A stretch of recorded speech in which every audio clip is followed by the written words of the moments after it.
Hey everybody, hope you're doing well. I'm Jacob, and in today's video, I'm going to share with you my dividend income for August of 2022. Now, before we get started, if you would just drop a comment down below and let me know where you are on your investing journey, I would love to hear it. Whether you haven't started yet and you're thinking, or you've started and you're already earning some passive income. I think it's so inspiring when people start their journey to earning passive income and ultimately financial freedom, because when you have that freedom to do what you enjoy, you can truly make amazing things happen. All right, with that being said, let's get into the portfolio. So currently my portfolio is valued right around $26,900.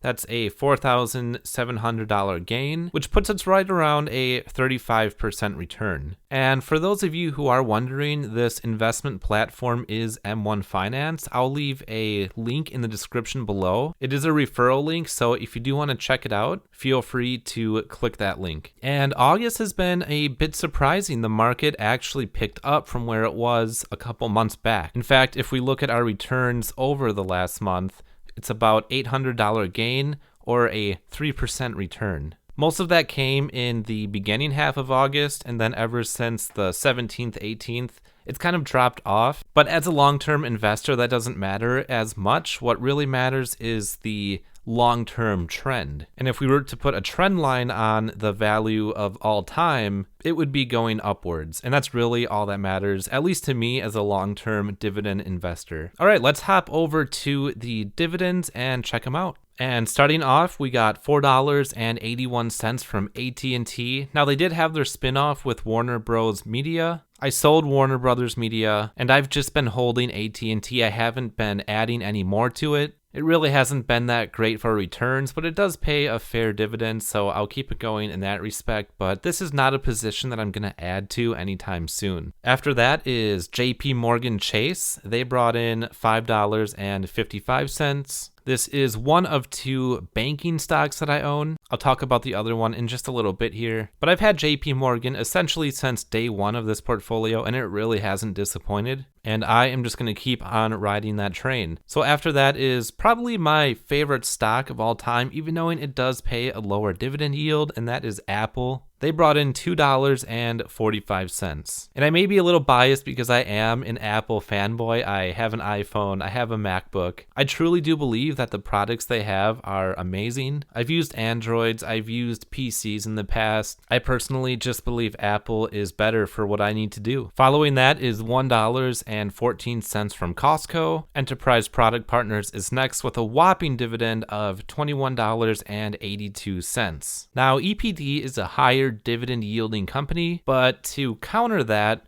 their growth has not really been amazing, and that is to be expected with an energy company like EPD. After that is $4.66 from Realty Income Corp. I probably don't have to say what this is, but just in case you are a new viewer, this is a monthly paying REIT. And a lot of people consider this the king of monthly paying companies because they have been increasing their dividend for quite some time, and they have been able to grow quite steadily. After that is another REIT. This is Stag Industrial. They pay $2.63. $5.85 comes from pharmaceutical company AbbVie. And if you're looking into a pharmaceutical company that has a pretty high dividend yield, you should give this one a look. I thought it would taper a little bit, especially after the pandemic kind of eased out, but it has really been going strong. After that is the second bank, and this is my newest holding to this portfolio. This is Ally Financial. They paid $4.36. I just love the business model of Ally. It's a bank, but it's a bank that doesn't have any physical locations. And that means their fixed costs are going to be lower in comparison to other banks. And I've been using Ally Financial for a couple years now, and they always seem to pay a pretty high interest rate. Apart from that, they do seem to be a more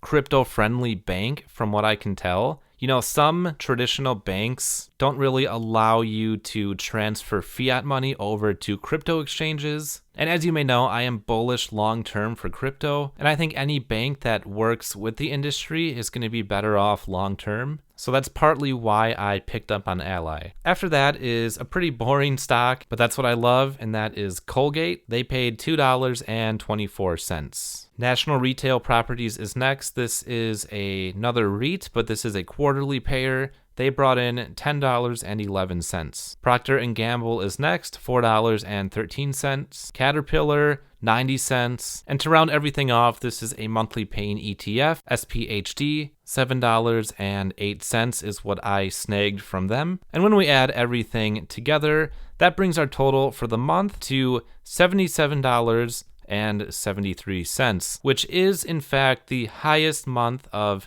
dividend income that I have received. So I'm really grateful for that. Compared to this time last year, we're up about $15, and compared to this time last quarter, we're up about $6. And $77 may not seem like a lot to many of you, but I love to see it because, you know, for me, that's a phone bill, Netflix subscription. You can buy a handful of books to read to increase your knowledge and make even more money somehow. You can reinvest it back into the portfolio to get more shares and get that compound effect. And ultimately, it just helps towards the goal of achieving that financial freedom. And that's going to wrap up the video. Thank you so much for taking the time to check it out. If you did enjoy the video, please drop a like, and if you want more videos from me, hit that subscribe button. I hope you all have a wonderful day, and good luck investing.